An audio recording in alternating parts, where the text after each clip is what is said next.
Naimbag agsapay o amin manen kakabsat iti apo ket atoy iti kabsat yu iti tangatan Pastor Severino Aquino.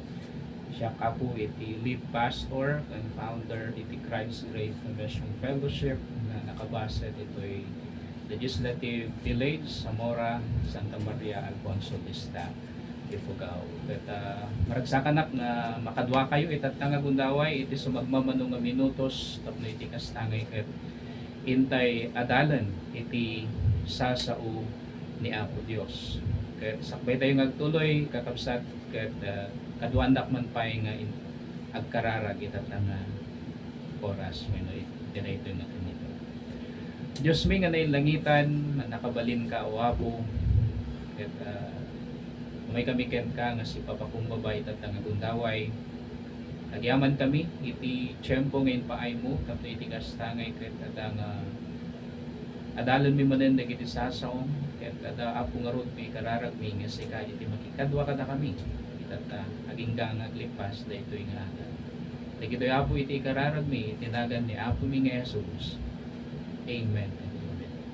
So, hindi na minsan kakabsat ket narugyanan tayo iti may isang serye iti adal nga napaulman devoted. Lumalagip yung pa iti last Monday ket umayak ditoy manen under iti silaw iti biyag nga programa tayo ket rinugyanan tayo daytoy nga serye iti adal maipapan iti devoted.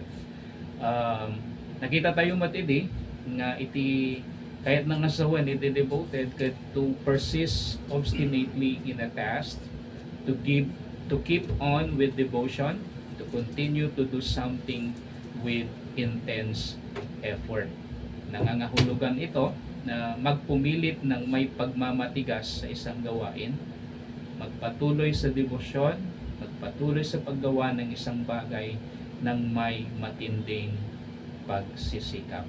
So dayta iti kahit nang sawan iti devoted. Ket iti teksto nga intay adalen kakabsat ket maadaw iti libro iti Aramid kapitulo 2 bersikulo 42. Ket kunana dito iti English nga salin, and they devoted themselves to the apostles' teaching and the fellowship, to the breaking of bread and the prayers. Idi last, nag-review tayo lang iti pagbiit tapno iti kastangay ket ada nga malagip tayo the original pass nga naadal tayo. So daytoy iti title na ket devoted to the scripture. When no devoted iti sasao ni Apo Dios. Nakita tayo idi na minsan nga dagiti umuna nga namati karo dagitoy namati in the early church. Ket talaga nga makita tayo that they are really devoted iti sasao ni Apo Dios. They devoted their lives to studying the scripture. And makita tayo nga their minds into it, their hearts are into it. So makita tayo nga talaga nga devotion da ket grabe iti sasao ni Apo Dios. Ket iti na minsan sinumbatan tayo dagiti sa lunsod nga when can I say that I am devoted to the scripture? Kaanok nga may ibaga nga devoted ako iti sasao ni Apo Dios. Nakita tayo iti talo nga si kakabsat no malagip yupay. We see this in our consistency. Dayjay panagtutuloy tayo iti panagadal iti sasao ni Apo Dios nya. Ket makita tayo daytoy nga devoted tayo gayam mentuno nga agtutuloy tayo iti sasao ni Apo Dios nga mga adal mangsuksukimat kadagitoy. May sapay nga nakita tayo, we see this in our commitment, no? Saan laeng nga diyan iti consistency tayo iti sasao ni Apo Dios panagtuloy tayo nga panangadal panangibiyag daytoy no dikat jay makita met kada tayo daytoy makunkunan nga commitment. In baga kada kayo din na minsan ti kayo nang sawan iti commitment sigon iti Merriam-Webster dictionary ket it's a promise to be loyal to something or to someone else.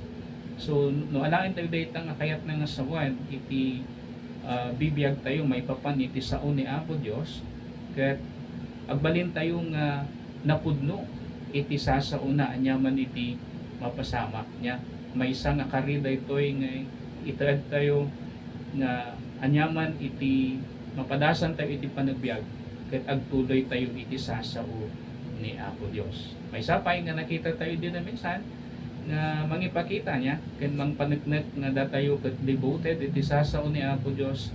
We see this in our cravings. Makita tayo daytoy yan iti panagbisin tayo iti sasao ni Apo Dios. Mabisin tayo ba nga kanayon iti sa una?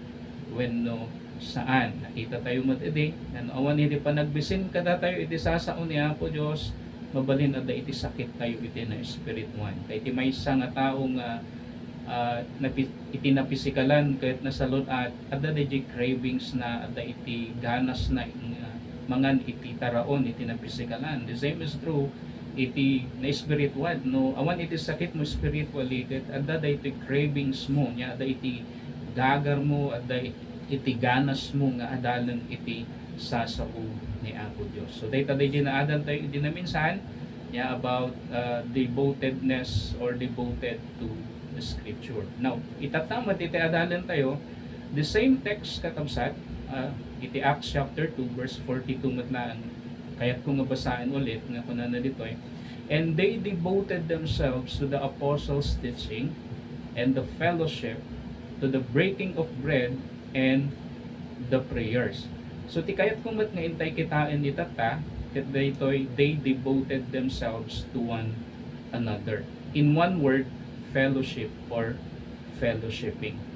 Amuyo kakabsat, one of the strengths of the early church is fellowship. May isang kadagiti pagpigsaan dagiti umuna nga namati di Book of Acts ket dayjay panagkakadwada nga kanayon no they gathered almost every day for fellowship niya.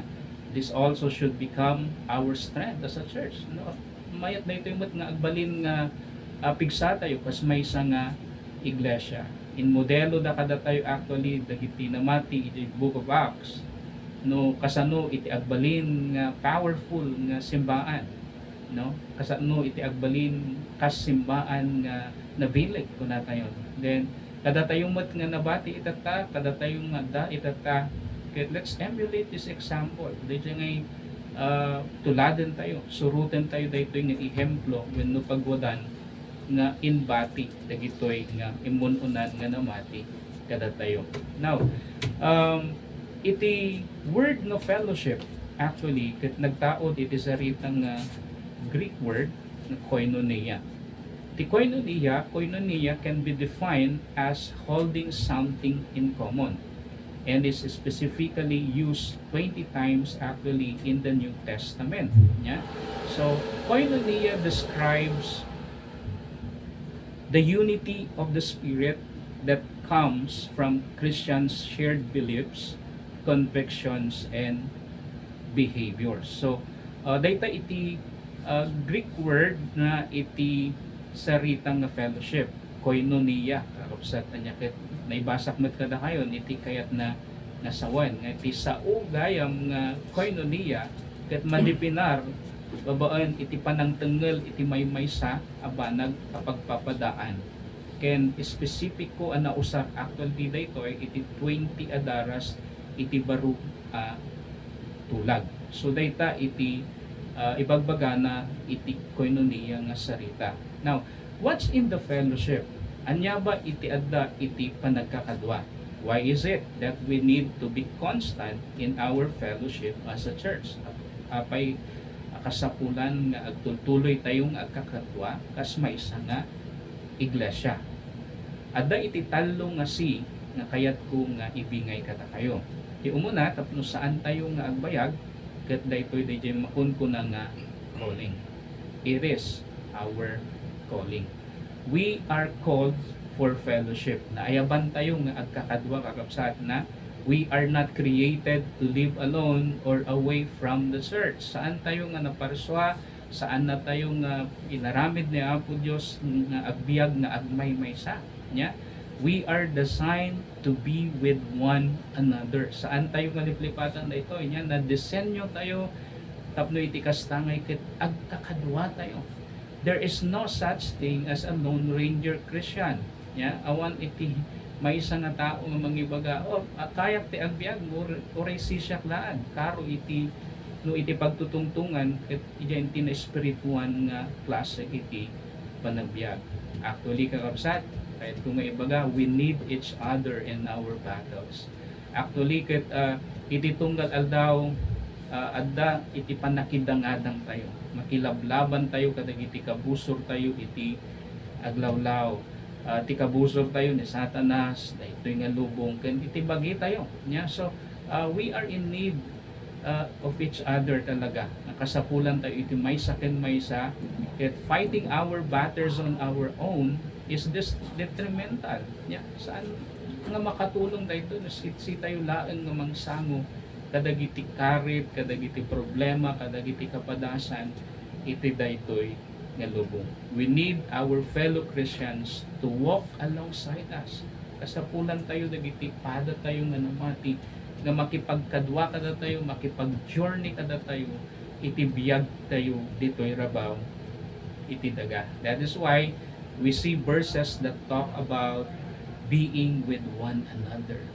Okay, no, adalan tayo actually iti sasaw ni Apo Diyos ket adda dagiti statement nga mabasa tayo nga being with one another, serving one another, praying for one another, and building each other up. So makita tayo dito yung dagito yung statement actually ti ipapakita na ket kasapulan tayo iti maysa ken maysa ket na disenyo tayo kakabsat nga kasapulan tayo iti maysa ken maysa. Di ko nagngarot ita tayo, there is no such thing as superman Christian yang kabailam iti agbiag iti na spirituan without your fellow believers. So iti karit kada tayo itata ket daydi biyag tayo kuma ket adda ngay nga panag-journey tayo, adda dagiti kakadwa tayo nga ag-journey iti daytoy nga panagbiag tayo dito rabaw iti daga.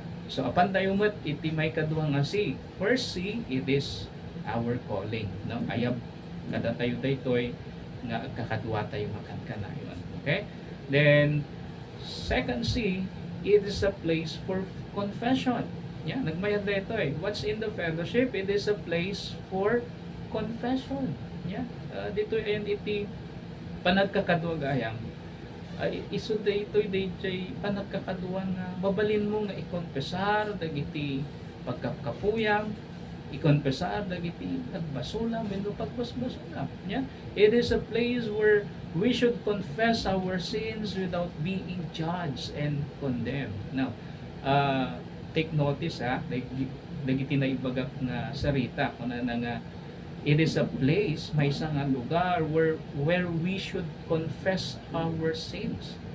Na dito nga lugar, masursuro tayo nga ikonfesa, ibaga, dagiti basbason tayo nga saan tayo nga maukom.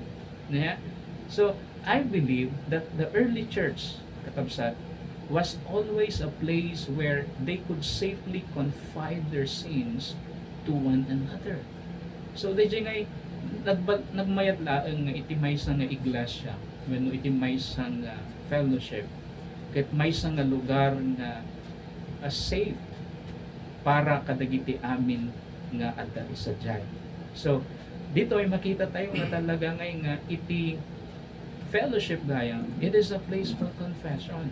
Yeah, so nga no kitain tayo actually iti sasaw ni Apo Dios iti James chapter 5 verse 16 kunana nga therefore confess your sins to one another and pray for one another that you may be healed.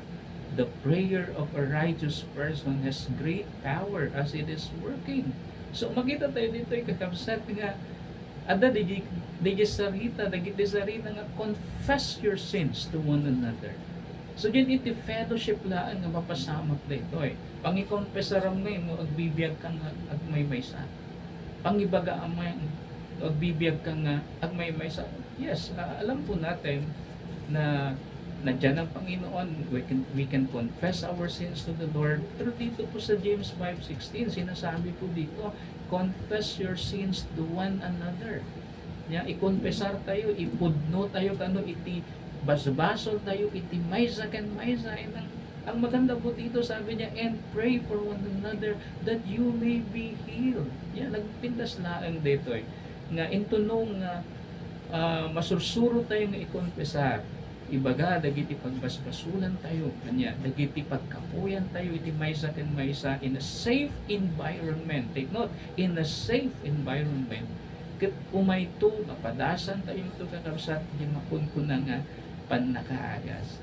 Yeah, confession brings healing. We grew up actually in a honor-based culture where we value our honor more than God's honor. That's why we are good at hiding the duma. Yan, nalaing tayo maginagman. Yeah, they i-project tayo outside. It's not actually who we are inside. Yeah, yeah, we do not unveil our sins and our struggles. Saan tayo kayat nga ipakita? Saan tayo kayat nga maamuan dagiti duma dagiti pagkapkapuyan tayo? Why? Kami kalkaluban tayo, saan tayo kayat nga makita dagiti daduma nga nakapoy tayo, makita dagiti daduma nga adda dagiti nga pagkapuyan tayo. Yung kayat ko nga ibaga kakamsat, the more we confess our sins, the more nga ibaga tayo dagiti basbasol tayo, ibutaktak tayo dagiti basbasol tayo, the more nga mapadpadasan tayo iti panakawaya-waya manipod ka dagito. Yeah? So, actually, no kitain niyo kakamsatan niya, yeah, we do not unveil our sins and struggle because we are afraid to lose the image we have been protecting for so many years. Yeah? Saan tayo kayat nga i-unveil dagiti pagkapuyan tayo, dagiti basbasulan tayo, aday imahe when image nga protektaran tayo iti nabaybayag nga panawan. So iso nga saan tayo kayat nga ibaga daytoy iti fellowship niya. And alam niyo po, Satan actually is the father of all lies. Okay? Hiding our sins and struggles is his strategy.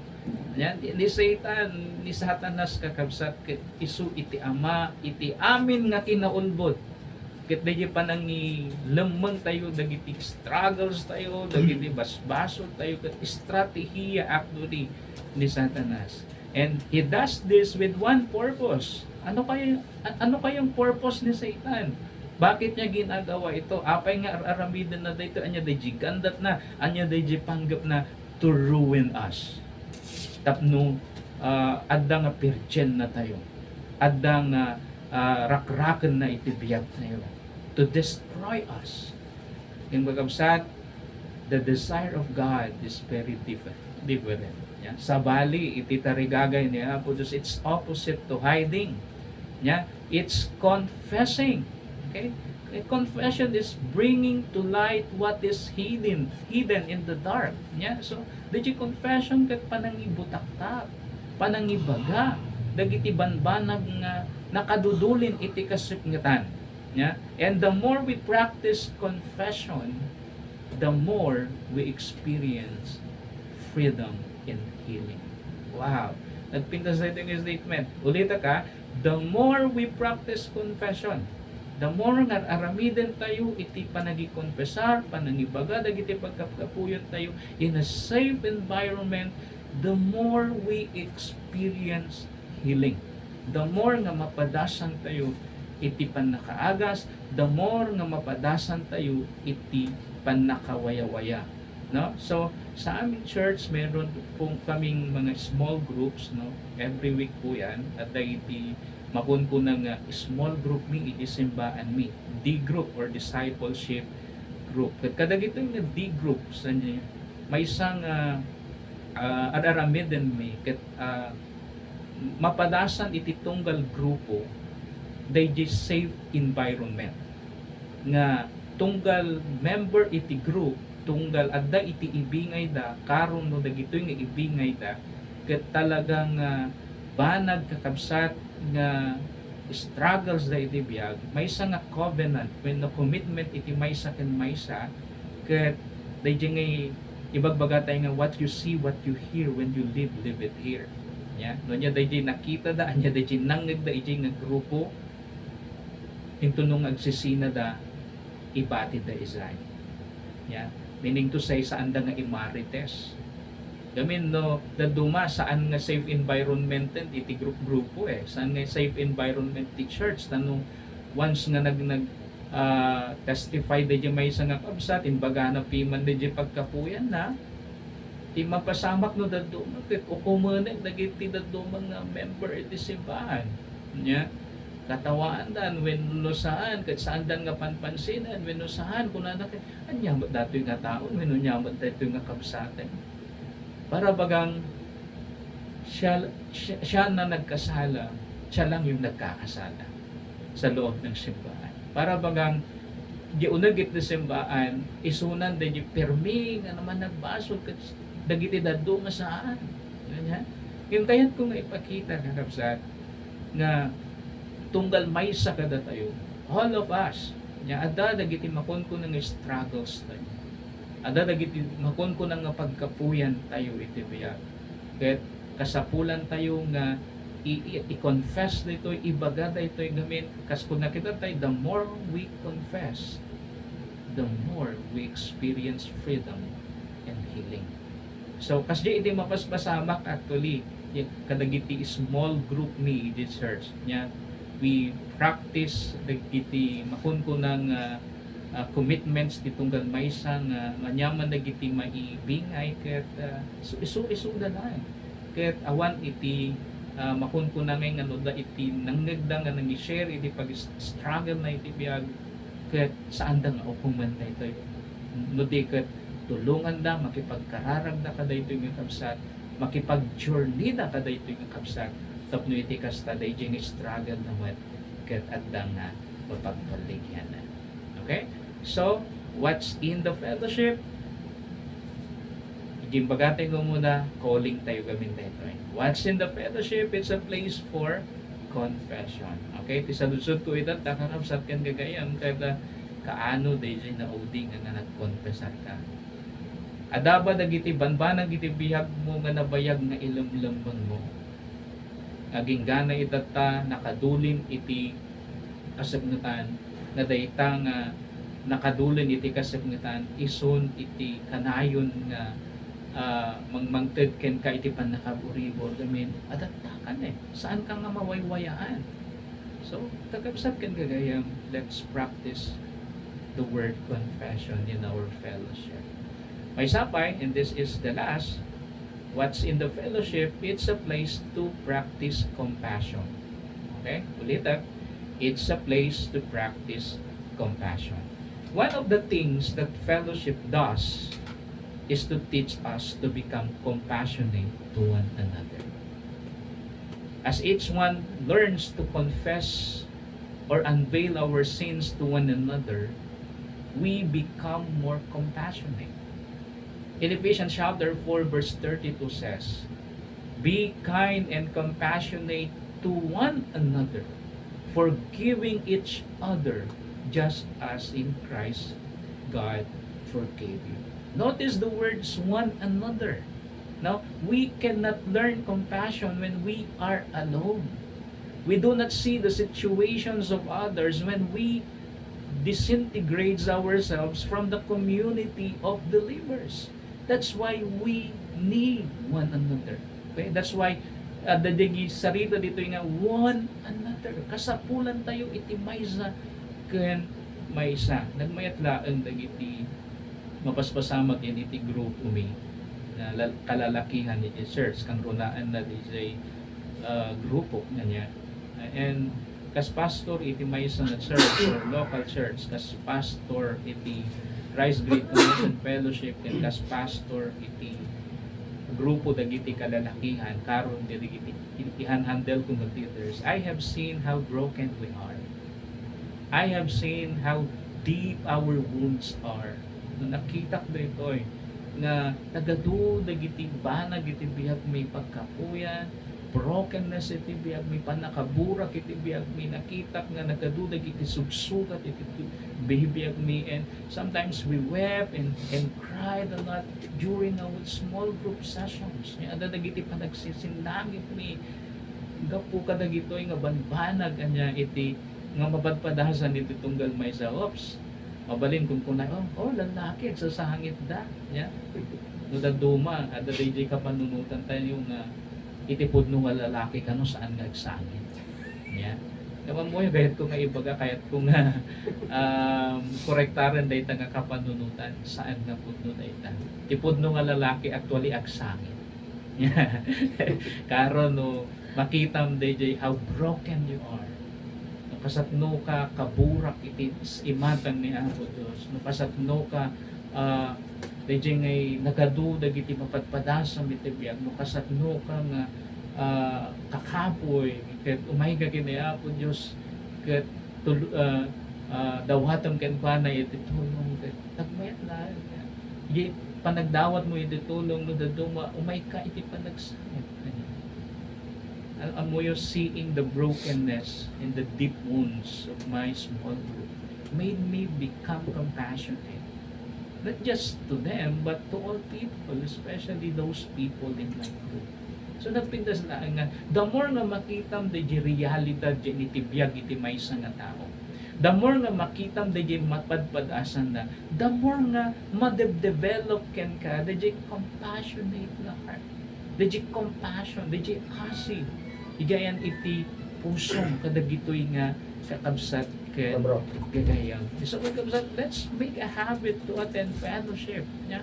We are made to be incorporated to each other. We are made for fellowship. And so nga kakabsat ken gagayam ni Domingo itata dagiti kakabsat iti Apo nga datta nga nakatugaw pa ilaan Domingo itata nya agsaga-saga na kayo, nagrubarbwat kayo, apan kayo kadagiti simsimbaan nyo, ijay simbaan, kahit maki-fellowship kayo kadagiti padayo nga namati, matandama. Ijay panagkakadwayo, panagtutungtungyo, kahit mabalin siguro nga maibingay mo mo dagito nga nanggagamit at nga gundaway. Yeah, so, let's practice compassion. Kaya ito nga compassion, ito yung mapadasan tayo ng compassion, mapadasan tayo lang yung nag-iti fellowship niya. Saan tayo itong mapadasan dahito, sit tayo lang niya. Kasapulan tayo iti maysa kan maysa. Gamin, kas makita tayo iti maysa kan maysa, makita tayo, mapadasan tayo. Na masyan tayo katapada, masyan damat kada tayo, and together niya. Kaya ada nga makipag-journey tayo iti maysa kan maysa. Okay? So, upon a conclusion, what's in the fellowship again? And then, why is it that we need to be constant in our fellowship as a church? It is our calling. Okay? Calling po natin ito. Ayab ni Apo Diyos daytoy kada tayo. It's a place for confession. Yung fellowship, lugar daytoy tapno ibagatay dagiti pagkapuyan tayo. It's a place to practice compassion. Okay? So, talo nga saan yung nga liplipatan, calling, confession, and compassion. In Ecclesiastes chapter 4, verse 9 to 12, it says, two are better than one. O, take note ha, two are better than one. May sakawan. May nasaysaya at kanun di dua. Because they have a good return for their labor. If either of them falls down, one can help the other up. So nagpintas dato niya na hindi ka numaysa ket matumba at iti mangtulong ken kuana nga mangipatakdan. No pangtulong ken kuana tapno iti kasta makatakder iso na. Nung may sam tapos tatumba ka. Bigat nya. Kunan na dito. But pity anyone who falls and has no one to help them up. Ito na po yung sinasabi ko no agmay saka nga agbibiyag no natumba ka awan iti mangtulong ken ka kakaasi ka kunan na dito yan tapos kunan na pa also if two lie down together they will keep warm but how can one keep warm alone? The one may be overpowered, two can defend themselves. A cord of 3 strands is not quickly broken. So nagpintas laen ipapakita na daytoy DJ tipker DJ strength iti maysa nga fellowship niya. So nga kakabsat saan tayo nga liplipatan na ayaban tayo nga makipagkadwa. Ya. kastamat nga iti panagkakadwa tayo, iti tayo nga i-practice iti panagkonfesar, panagibaga kadagiti pagkapuyan, dagiti struggles tayo iti biyag.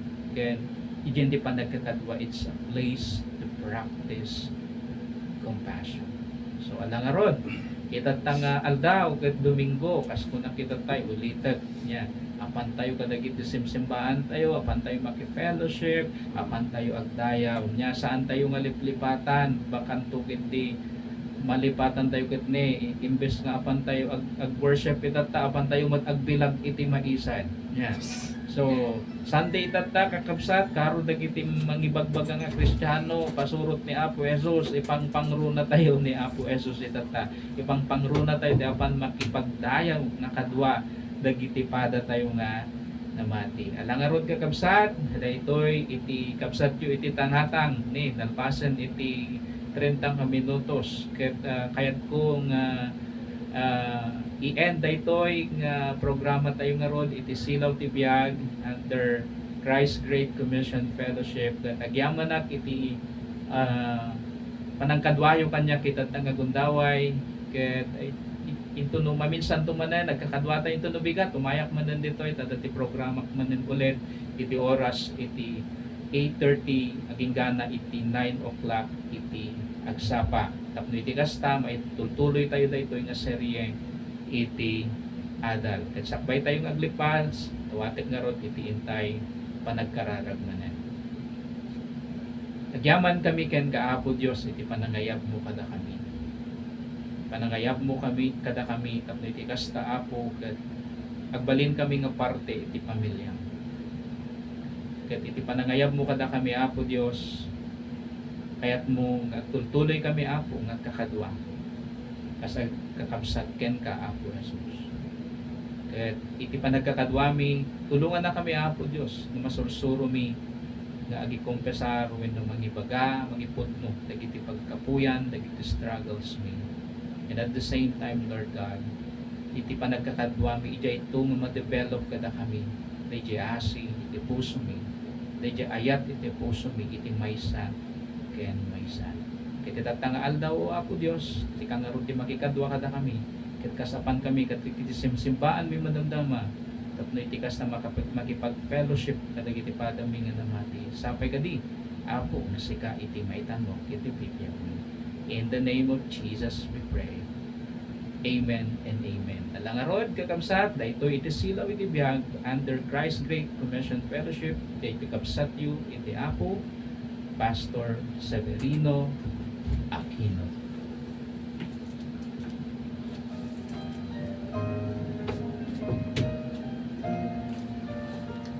Ay, okay na.